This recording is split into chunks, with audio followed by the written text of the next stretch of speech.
This is CBC Winnipeg News.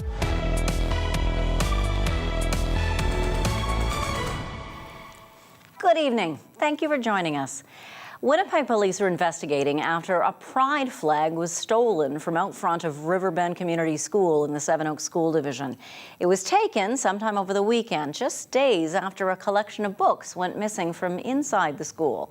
Tonight, the CBC's Alana Cole shows us how the community's responding.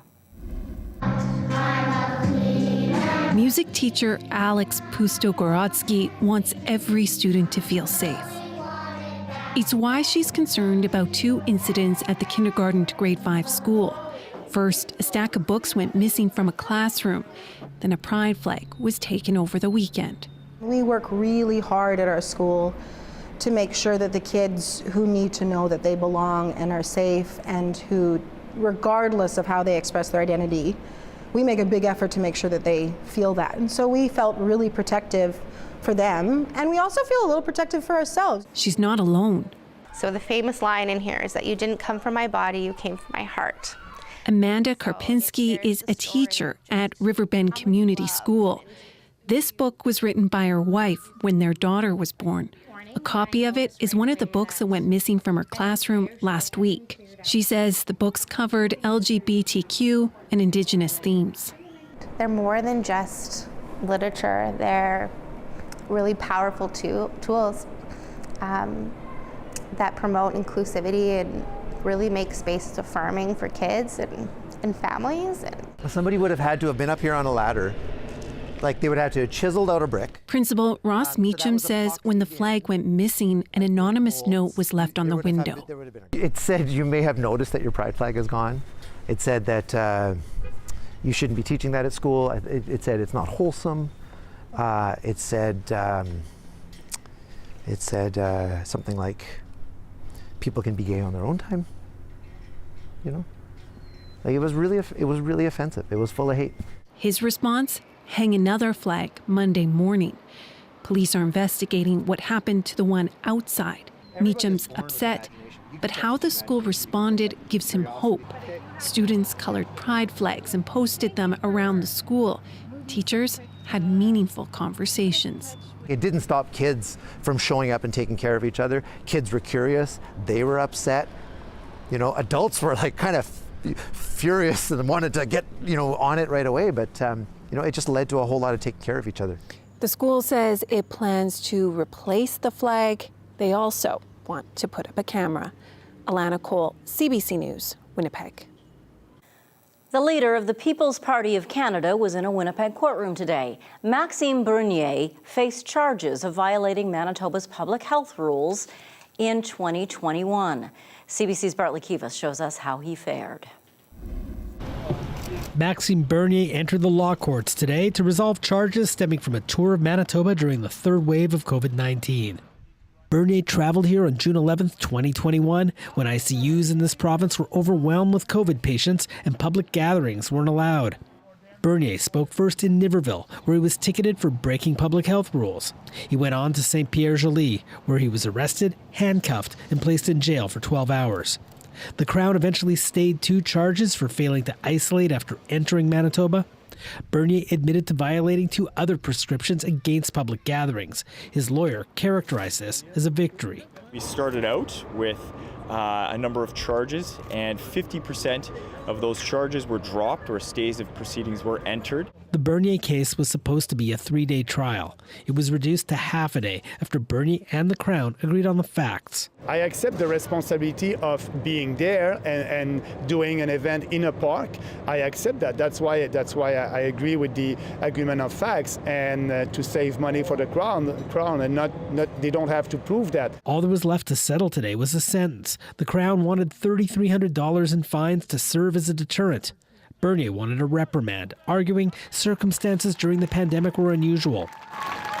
Judge Anne Cron disagreed. She said anyone who wants to challenge a law ought to do so in court. Bernier said it was important for him to thumb his nose at the rules. The premier of this province said before I arrived that if I'm coming, I will be arrested. So that's political repression for me. Manitobans will see more of Maxime Bernier over the next month. The PPC leader is one of the candidates in the Portage-Lisgar by-election slated for June 19th. Bartley Kivas, CBC News, Winnipeg. The trial of a Manitoba man accused of killing his neighbor continued today, with the victim's girlfriend taking the stand. CBC's Brittany Greenslade reports. Eric Wildman sat silently with a slight smirk on his face throughout the day's proceedings. He's charged with the first-degree murder of Clifford Joseph. Today, Joseph's girlfriend took the stand, at times in tears. Kristen Weiss says the last time she saw her boyfriend was when she went to bed in the early morning hours of June 7th, 2021. When she woke up the next morning, she says he hadn't come to bed and didn't respond to her text messages. She says Joseph had earlier spoken about going to Wildman's property to steal a winch off a trailer, so she went looking for him. She says she went for a walk and found his car with both front doors open, his belongings inside, with it slightly hidden behind a bush down the road. His keys were still there. His phone was still there. I looked around and didn't know where Cliffy was, she said. After taking the car home, she says she went to Wildman's property and started to search for her boyfriend. I was looking for Cliff. I was yelling for him, but she never found him. Weiss says she happened upon a trailer with a winch on it, the one she says Clifford told her he was going to steal. She says his toolbox was laying there. In a grassy part of the yard, she told the court, I noticed his shoes were there, his hat was there. Weiss said she also found a headlamp and took all those objects home before calling RCMP, who later told her to take them to where she found them. The court heard it wouldn't be until more than a month later when Joseph's body was found near the property. Wildman has pleaded not guilty. Now, Weiss has admitted to lying to police on the day of his disappearance, and she was scrutinized about that under cross-examination. She says despite Joseph being a regular meth user, she told police he didn't do drugs. She says she didn't want him to be judged, and she wanted his disappearance to be taken seriously. Brittany Greenslade, CBC News, Winnipeg.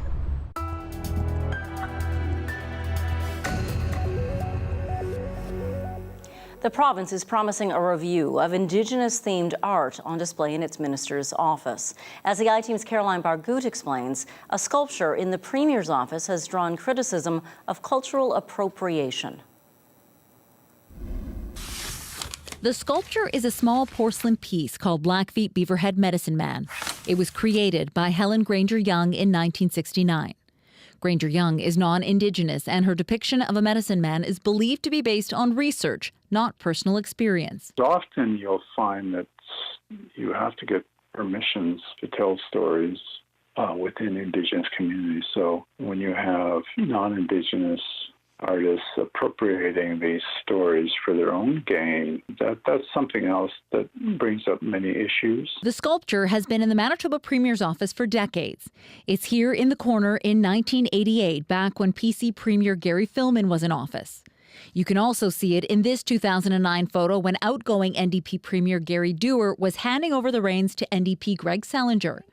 And the sculpture remained in office through PC Premiers Brian Pallister, Kelvin Gertson, and Heather Stephenson. To have this as some kind of token representation of indigeneity within the Premier's office, oh boy, I think it's really problematic. The sculpture was removed from the Premier's office a day after CBC News started asking questions about it. Documents suggest it had several broken pieces. Manitoba Sport, Culture and Heritage Minister Abhi Khan says the province will conduct a review of all inherited Indigenous artwork and gifts displayed in ministers' offices to ensure they're done by Indigenous artists. We take concerns related to issues of cultural appropriation very seriously and will respect the advice of experts when it comes to the appropriate display of Indigenous art. Manitobans are probably familiar with Granger Young's bronze sculpture of Nellie McClung and the Famous Five here at the Legislative Grounds.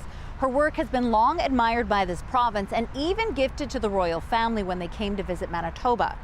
There's no reason to believe there was any malice when Granger Young created Blackfeet Beaverhead Medicine Man. Still, art experts say it no longer has a place on display here. If you're going to be represented, that you should be represented by your own people. Gilles Hébert says there were plenty of notable Indigenous artists like Daphne Ojig working in the province around the time the sculpture was made. The Premier's spokesperson says the piece won't be returned to Stephenson's office even after it's fixed because the Premier prefers personal items like family photos in her space. Caroline Bargout, CBC News, Winnipeg.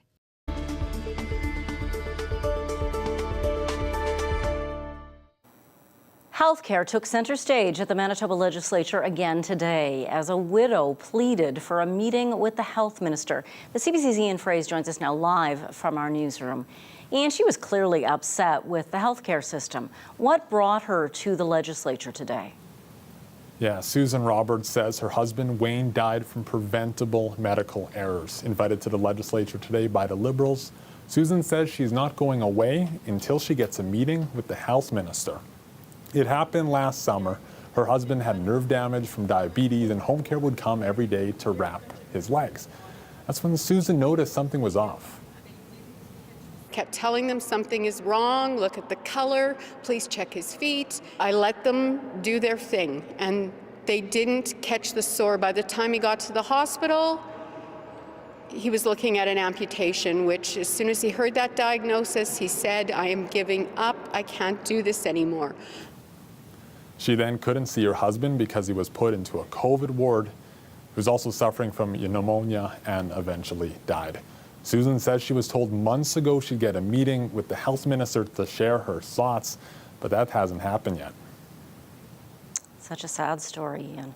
On the steps of the legislature today, there was also a rally for healthcare workers whose wages have been frozen for 5 years. What are these professionals, members of allied health professionals, saying?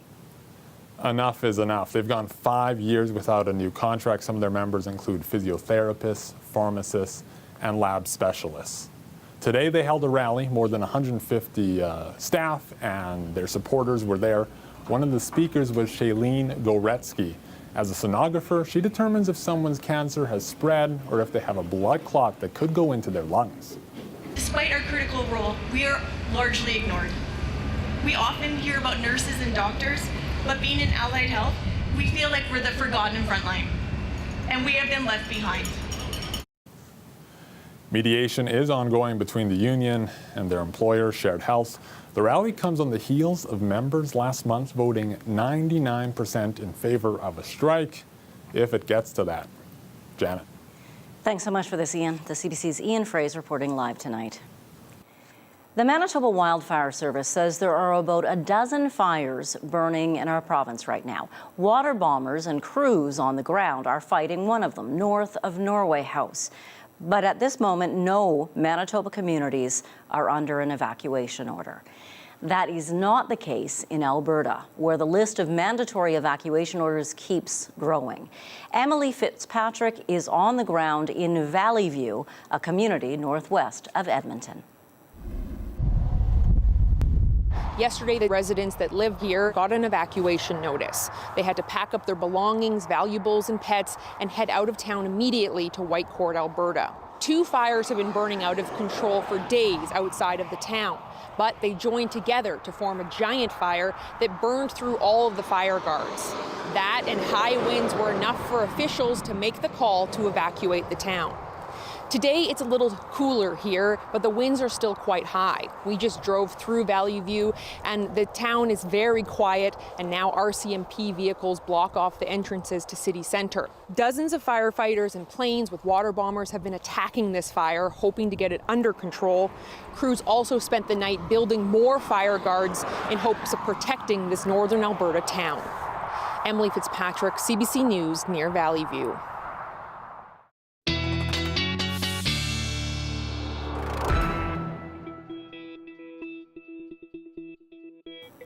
Meteorologist John Sauder joins us now. You could clearly see the smoke around Emily where she is in Valley View. We have sort of a haze above us here in Winnipeg. Yeah, and it held our temperature back today. I thought it would yesterday, didn't, but today forecasted a high of 26 and we only got to 22. The haze is making a difference. A couple of warnings to show you as well. And I want to show you this, the smoke plume and how it's traveling now into southern Manitoba. So you can see it's gone a little farther south. We've got a few new fires here in our province. Of course, the big ones are back in Alberta, northern Saskatchewan. We've got this one up around the Norway House area and a few more smaller fires in the south, but all of that is contributing to the smoke. Late this afternoon, the special air quality statement was extended to not just include the southwest corner of the province, but now up the western edge of the province. And you can see this is in effect for most of Saskatchewan. And this is not just for poor air quality, also for poor visibility. And part of the Interlake is in this as well, around Arborg and up around Grand Rapids, back toward the Paw and Flin Flon as far north as there. Not in the Red River Valley, but just west of the Red River Valley. That's where the special air quality statement is. Now, this is satellite imagery, radar as well. There's nothing on the radar really. What the satellite imagery shows us is cloud and smoke. This is smoke. And what you see farther north is cloud, and you can see the shape of a low-pressure system here. This is a cold front that will eventually move down into northern Manitoba and hopefully provide some relief.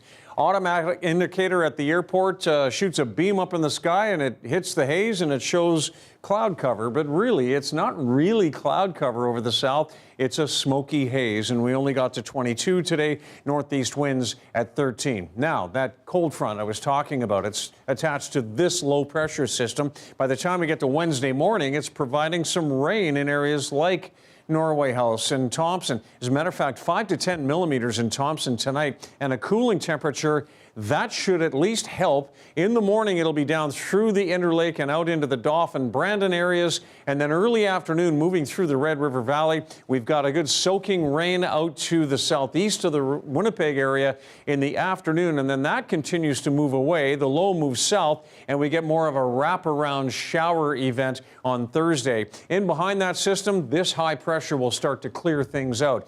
Let's time out the cold front, looking at winds and how that will shift those winds from the south in the morning in the Winnipeg area to the north and northwest in the afternoon. And then as we move through the middle of the day, you can see that cold front just continues to shift those winds around. And there are fairly strong winds out in Saskatchewan, not necessarily good news. So tonight is 13 for a low and hazy conditions. Tomorrow we'll get our high temperature early in the afternoon, then the cold front goes through. So 24 is a midday temperature, and then things really fall off. High of only 13 on Thursday and breezy, a cool day. And then high pressure clears us out for the long weekend, and we get back to the mid-20s for Saturday. Thanks very much for watching all this for us, John. Talk to you a little later. Thanks, Janet.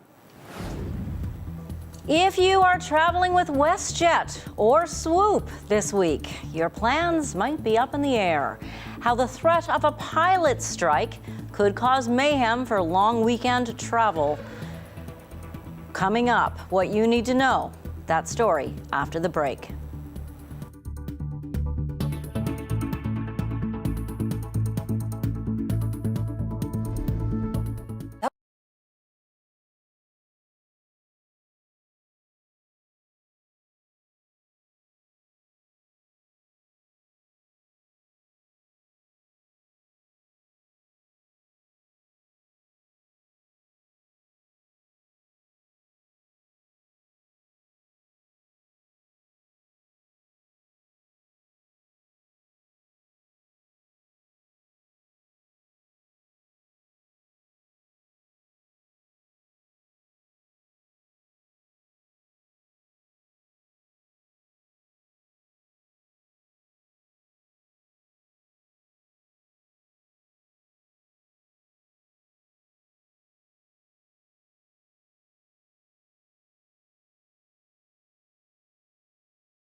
There could be chaos at airports this week just in time for the long weekend. Pilots for WestJet and Swoop are threatening to go on strike, and it could happen as early as Friday. CBC business reporter Scott Peterson has the details. They've served a 72-hour strike notice. About 1,800 pilots late last night saying this puts them in a position of strike on Friday, which means that WestJet would be effectively grounded. The pilots union say that the wages, benefits, flexible shifts are all the main problems here and issues, and they've been trying to negotiate their contract all the way since last September. The pilots union tweet this morning saying after 9 months of negotiating, management still fails to understand today's labor market conditions, leading to a mass exodus of our pilots in search of better work opportunities, saying that about 39 pilots have left the position in the last few months, and that WestJet used to be a destination for a lot of new pilots as a place to work, saying that that no longer applies as far as the corporate culture goes. The union, which is an American-based union, is looking to create a precedent for Canadian pilots to kind of create a North American standard for wages for pilots.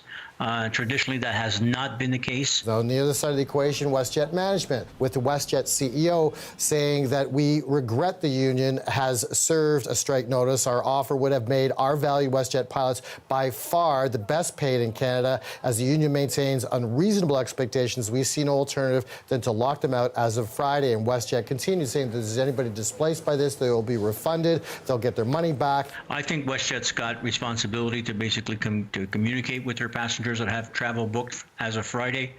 They've made the commitment to get in touch with people. You either get an email or you get a text message. The Minister of Labour said in a tweet this morning, we've received notices from WestJet of an intention to lock out pilots, of an intention to strike at 3 a.m. Mountain Friday time if a deal isn't reached. Federal mediators are focused on the bargaining table. That's where the best deals for employees and workers are made. So there's a lot of pressure on the government to facilitate the talking between the two without legislating something from the government level.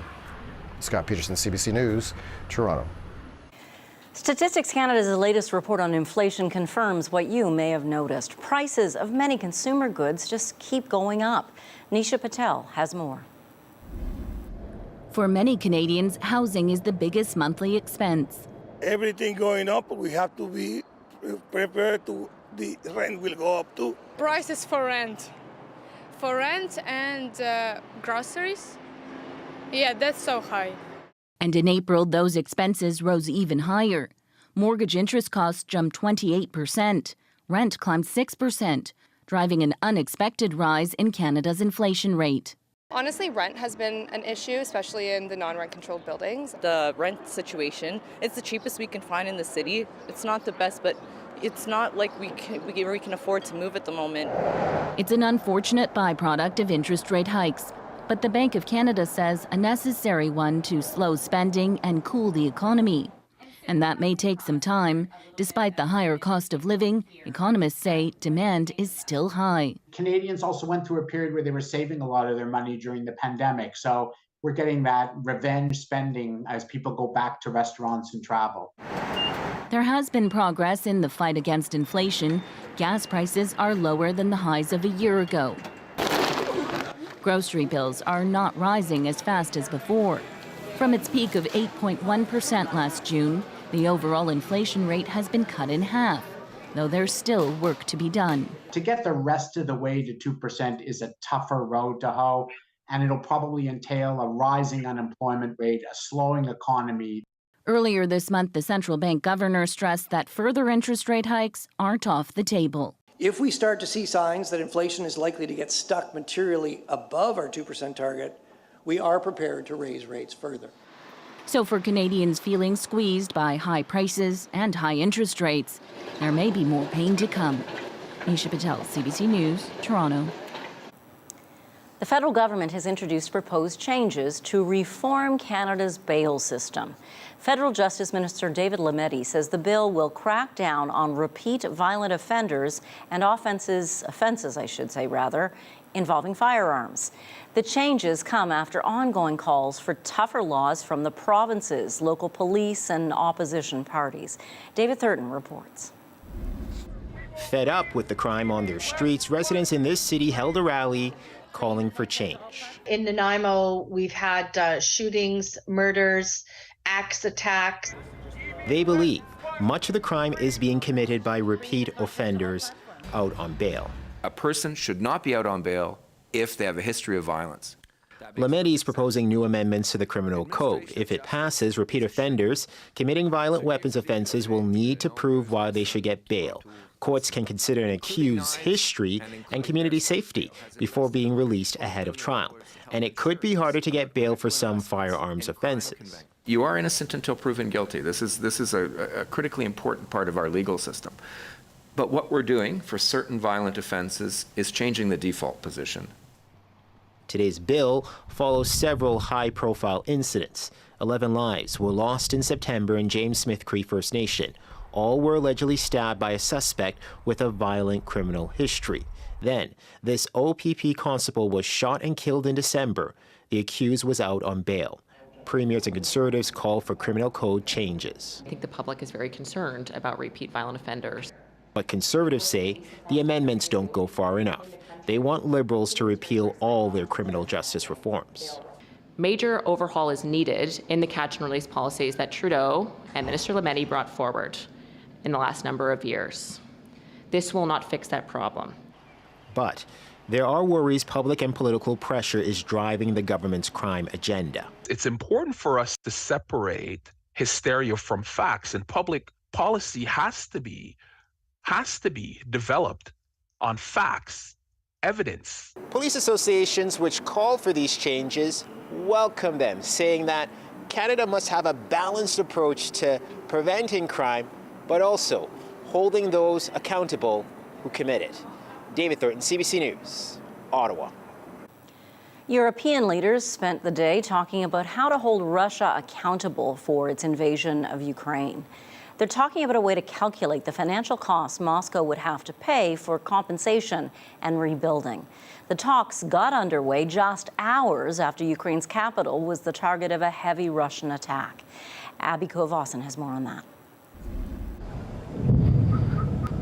A barrage of Russian missiles and drones overnight in Kyiv. The city's administration says it was exceptional in its density. Ukrainian officials say they intercepted all 18 missiles, including 6 hypersonic missiles. Following the attacks, the Russian Defense Ministry claimed it had destroyed a U.S.-made Patriot air defense system. Ukraine has 2 of them, one from Washington and another from Berlin. The Patriots have enhanced Kyiv's ability to shoot down Russian missiles. Now, these strikes come on the heels of Ukrainian President Volodymyr Zelensky's trip to various European capitals in recent days. He's gone home with billions more in military aid, including about 3 billion euros from Germany. And it was just yesterday when Kremlin spokesperson Dmitry Peskov said Moscow would respond to the UK's pledge to deliver long-range missiles to Kyiv. Meanwhile, a rare meeting is underway in Iceland. The Council of Europe is holding a summit for the first time in nearly 20 years. The continent's top human rights body is looking into how to one day hold Russian troops accountable for alleged war crimes in Ukraine. Abby Kovasin, CBC News, London. Meantime, the Prime Minister is in South Korea, meeting with the country's president and also business leaders there. Still, back here in Canada, a dispute involving a major Korean investor could overshadow the Prime Minister's visit. Ashley Burke is among the journalists traveling with Justin Trudeau. She has this report now from Seoul. The Prime Minister touched down in Seoul to position Canada as a place to invest in green tech. But ahead of those talks with Korean business leaders, controversy back home. Seems that every time I'm in Asia, there's something going on back home. Auto giant Stellantis and partner Korean-based LG Solutions threatening to scrap its EV battery plant in Windsor, Ontario, if they don't get what they want, U.S.-style subsidies. Innovation Minister François-Philippe Champagne is in Seoul and says he plans to find LG CEO at a state dinner to talk. I know his face. I know who he is, so we just need to find him in the room. But trust me, well, I mean, listen, you know me. I'm not very shy. So if he's in the room, I'll go talk to him. It's all unfolding as South Korea tries to be less reliant on Russia for sources of energy, and along with Canada and other G7 countries, resist China's economic coercion. We've stated that we would be fighting against any form of economic coercion coming from China in our Indo-Pacific strategy. That coercion after Canada carried out a U.S. warrant in 2018 arresting Huawei's CFO Meng Wanzhou. Along with detaining 2 Canadians, China revoked licenses for 2 major Canadian canola exports and targeted other Canadian imports too. We have been the victim to some extent with the politically generated restrictions on canola, on pork, and even still perhaps on beef. The problem is China very often they won't own up to it. The U.S. is now calling for G7 countries to come up with a coordinated plan to combat that threat from the Chinese government together, and that's expected to be a key theme at the G7 in Japan later this week. Ashley Burke, CBC News, Seoul. New research suggests many women are suffering needlessly through symptoms of menopause and should have the option of taking hormone replacement therapy. Some doctors have been very wary of prescribing this over some fears of stroke or breast cancer risks. But as Christine Burak reports, a review of the data suggests those concerns might be overblown. Well, I think, like me, most women are confused. Janet Coe says she was blindsided by menopause. Insomnia, night sweats, brain fog. Then she ended up in an emergency room. I thought I was going to have a heart attack. Coe saw doctors but says she didn't get much advice. Researchers say that's not unusual. We've identified a real gap in care for menopausal symptoms. A newly published Canadian review examining the management of menopause notes it is critical that doctors discuss symptoms and treatment options with their patients, including hormone therapy. Given the history of hormone therapy and the studies and the whole evolution, there's a lot of clinicians just don't feel comfortable with hormone therapy, don't feel comfortable prescribing it. Breathe. A 2002 study found hormone therapy carried higher risks, but more recent studies have shown it can offer real benefits for younger women. The latest guidelines state for healthy menopausal women under 60 experiencing hot flashes and night sweats, the benefits of menopausal hormone therapy typically outweigh the risks. If taken for less than 5 years, the risk of breast cancer is less than 1 in 1,000 women. When you are doing your Google searches and you're trying to be able to help yourself figure out how to manage your symptoms or trying to understand what your body is going through, that you want to be able to use credible resources. The Canadian Menopause Society recommends this site, mq6.ca, which offers patients and doctors questions to start the conversation around symptoms and treatment. Experts warn hormone therapy shouldn't be taboo, but it's no cure-all either. If someone's telling you only positive things or someone's telling you only negative things, that you should probably get another opinion. Women deserve to understand that they don't have to suffer through symptoms that can last for a decade or more. Coe says hormone therapy may not be for everyone, but for her, it worked. Christine Burak, CBC News, Port Credit, Ontario. Coming up, how are you doing this no-mow May? It turns out leaving dandelions on your lawn for bees could actually do harm to them and not good. We'll hear more about what one biologist thinks you should do with those dandelions after the break.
Turns out even bees like junk food, maybe as much as humans do.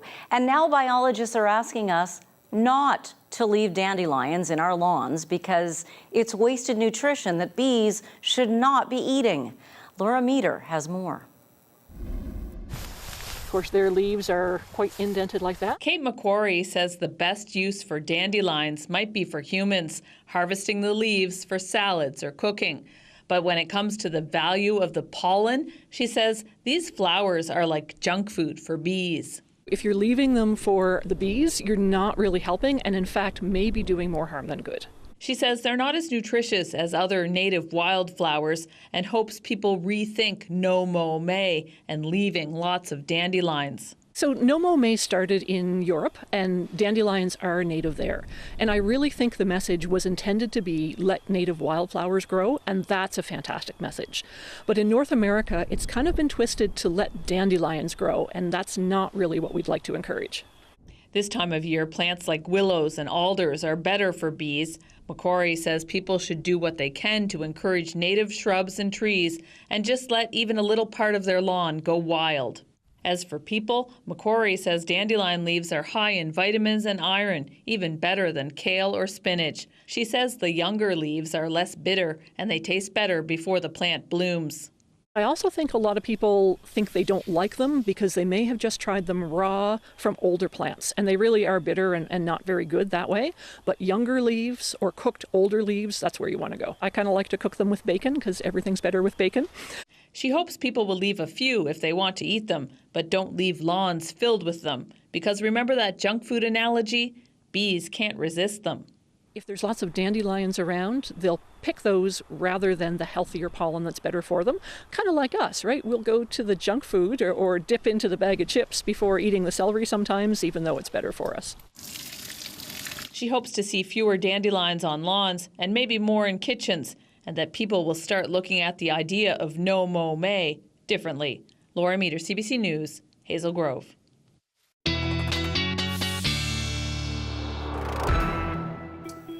Well, there goes that excuse. It won't be long now. I've already seen some fields of yellow around these parts. There's one right in front of my house. There you Oh, go. well. All right, let's get into some temperatures. Today we kind of struggled, 22 right now in the Winnipeg area, downtown as well. So yeah, temperatures, I'm expecting those to get up to about 26. I'll meet you over at the map and we'll get into it. Satellite radar right now showing some of the smoke in the area just to the north of us. And I was going to show you this a little bit later, but the cloud farther north is really the cloud cover that is associated with a system moving down into our region from the north that will provide some relief to those fires across the north. So 22 degrees right now. Downtown, we're at 23. That'll go down as the high in the downtown area. Just 16 in Selkirk, 17 up around Lake Manitoba, 26 though in Brandon, and 27 in Melita. The warm spots in the province, quite a bit cooler out toward Kenora and Red Lake, Barons River. And then across the north, we've got some single-digit temperatures this late in the day. Just 5 in Churchill, 9s in Thompson and Gillam. Cooler yet tomorrow, and about 5 to 10 millimeters of rain on the way, thanks to that frontal zone you see, that cloud associated with it on the way tonight. And what you see on satellite here, I do believe, is smoke mixed with the cloud cover. All right, forecast conditions for tonight, just cloudy or even clear in some cases. Dryden, Red Lake, fairly clear tonight. Anywhere from 7 to 10 for a morning low. And then in the southeast, we're looking at a low of 13 in Winnipeg. And in Emerson, 12s to the east, a little bit cooler to the north. And any cloud you see tonight will be more or less just haze or partly cloudy conditions. After midnight, Dauphin has some widespread smoke expected. Chance of overnight showers, though, in Swan River.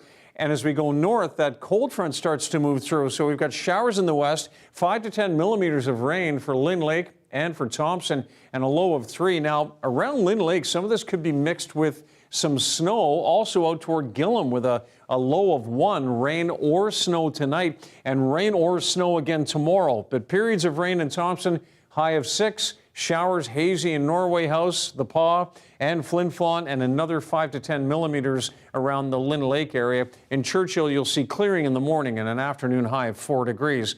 The rest of us, well, the cold front kind of angles from the northeast down to the southwest. So morning in the west and then afternoon for Portage, a little bit later for Morden and Winkler. I think the cold front and the showers go through around mid-afternoon here in the Winnipeg area and a little bit later than that through Steinbach. But these temperatures you see will be earlier in the day, and you can see in the north those temperatures are falling in behind the front. So I think that by the time we get to about 4 o'clock in Winnipeg, we'll be back down to about 18 degrees. Afternoon and evening showers in Kenora and Red Lake, sun cloud mix, and 24 in Fort Frances. Thank you, John. You're welcome. While we just talked about dandelions, here's another sign that spring is actually here. Communities across the country are looking forward to an explosion of color as gardens begin to bloom. Here's a look at a popular tulip extravaganza in Ontario. My name is Sandra Bebbington. I am the owner of the Van Cleek Hill Tulip Fields, and we have been open for 2 years. These are one of my favorite. These are called Blueberry Ripple. I love the striations on the inside. Like if you get up close to the inside of these tulips, it looks almost like the purple's been painted. The inspiration came from a few different things. It came from a visit in Holland and seeing the fields and there, as well as my husband imports fresh cut flowers, so he was already in the flower business, but this is a whole other ball game. It's very different. One of the challenges is the size of the field. It's a relatively small farm field, so we are a little limited in terms of how many we can grow, as well as looking at our crop rotation. So hence the boxes that we're working with. That's our experiment for this year. On the field, we actually have all Canadian bulbs, and in our planters are all our bulbs from Holland. So as you come through the gates, you will see 300 and about 15,000 tulips. I'd say about just over 50% of them are in bloom at the moment. They bloom, we have early bloomers to late bloomers so that we can maximize about a 2-week season.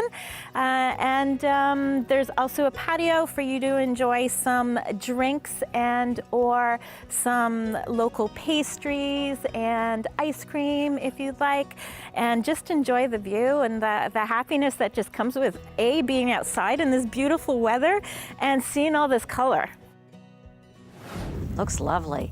Pushing to do more knee and hip surgeries by sending patients home the same day. Could that rush put patients at risk? We hear from a local orthopedic surgeon after the break.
A southern Manitoba hospital, Boundary Trails, was able to complete 30% more hip and knee surgeries last year by sending more patients home the same day. Now, is that safe, or are there risks to being sent home so soon? Dr. Tom Turgeon is a hip and knee joint replacement surgeon here in Winnipeg. Thank you so much for squeezing us in today. Thank you for having me. What was your reaction to yesterday's announcement from Boundary Trails? I think it's a great success for what they've done. They've managed to make significant inroads in terms of their wait lists and wait times for patients by being able to perform more procedures. And it's a strategy that's being used across Canada and across the world, really, as we move more and more towards moving what have been traditionally inpatient procedures to outpatient scenarios. Would heading home the same day be safe for every patient? Outpatient surgery is appropriate for most joint replacement patients, but not all. There are certainly some patients where their medical condition is too complex or their surgical condition is too complex, where it wouldn't be appropriate to do it as an outpatient on the same day. But many, many patients are eligible to have the surgery done in that way. Now, when I first heard it, the first thing I thought of was the patient's family. And that the aftercare was being offloaded onto them. I think a lot of family members might be worried about that. How much aftercare would then be the responsibility of those around the patient? Relatively little, actually. The patients, when they go home, whether it's an inpatient or outpatient, are quite independent in terms of what they're doing. Typically, when patients are being sent home as a day surgery, as an outpatient, we'll want a family member to stay with them for about 48 to 72 hours, just in case there's anything untoward. But the vast majority of patients are mobilizing on their own, getting dressed on their own, using the restroom on their own. It's really just some of the supportive things around them at home, which they would be doing whether they were an inpatient or as an outpatient. What about pain management? I understand that it can be quite painful after you've had knee and hip surgery. How do you manage that at home? Well, one of the things that we've certainly been moving more and more towards over the last 5 years has been multimodal pain medication. So it isn't just opioids that are being used. There are multiple other medications that are also being used, as well as local blocks that are being used to give good lasting relief for the first period after your patients go home. In all reality, the patients are receiving the same medications in the hospital as they would be getting at home, as we move more and more to using oral medications to manage patients, whether they're inpatient or at home. You mentioned opioids, so I have to stop you there because I think a lot of people would still be scared of being prescribed them. Opioids that are used for pain are appropriate and have a low risk of addiction. That said, we do want to minimize the use of opioids in all of our patients. It plays a piece, but it's not the entire picture when it comes to pain management after surgery. And they're used whether you're an inpatient or at home. And even patients who are inpatients who are discharged home are sent home with essentially the same medications as they are with the day surgery program. The oral narcotics that we're using now are much better tolerated than some of the intravenous ones that had a lot more side effects associated with them. So more and more, we're finding that patients are able to use less and less of these narcotic medications. What about the physiotherapy and aftercare that people need, the exercises?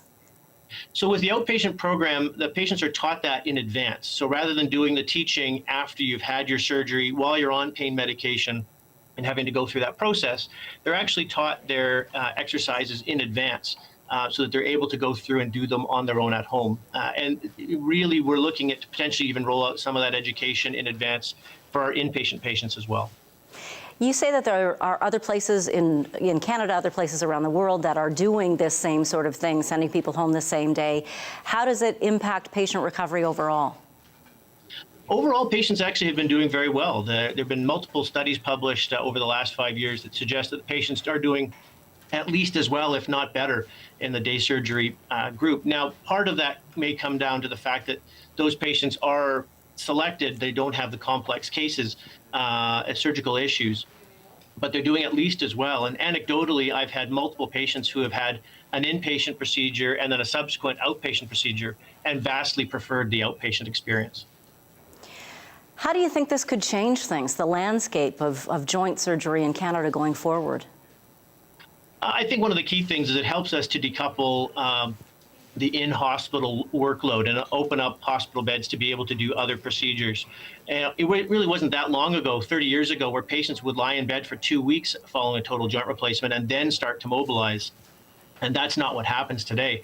Today, we're mobilizing patients the day of surgery, at the latest the day after surgery, to get them up and get them going. And our complication rates for those patients are lower. Their mobility comes along faster. Generally speaking, their pain control is better. So having additional mobility is actually a good thing for the vast majority of patients undergoing hip and knee replacement. Dr. Tom Turgeon, thank you so much for your time today. Thank you. John's 7-day forecast and your daily lift still to come.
Here is your 7-day forecast. That's 24. Tomorrow, that's early in the day. Then a cold front, a wind shift, falling temperatures, some rain along that front. Could see a few more showers on a very cool Thursday. Then high pressure clears us out for the long weekend and temperatures start to improve all the way to 25 for Saturday. A rare and endangered seal is causing a sensation on a beach in Israel. Beach. Who doesn't love the beach? Here's your daily lift.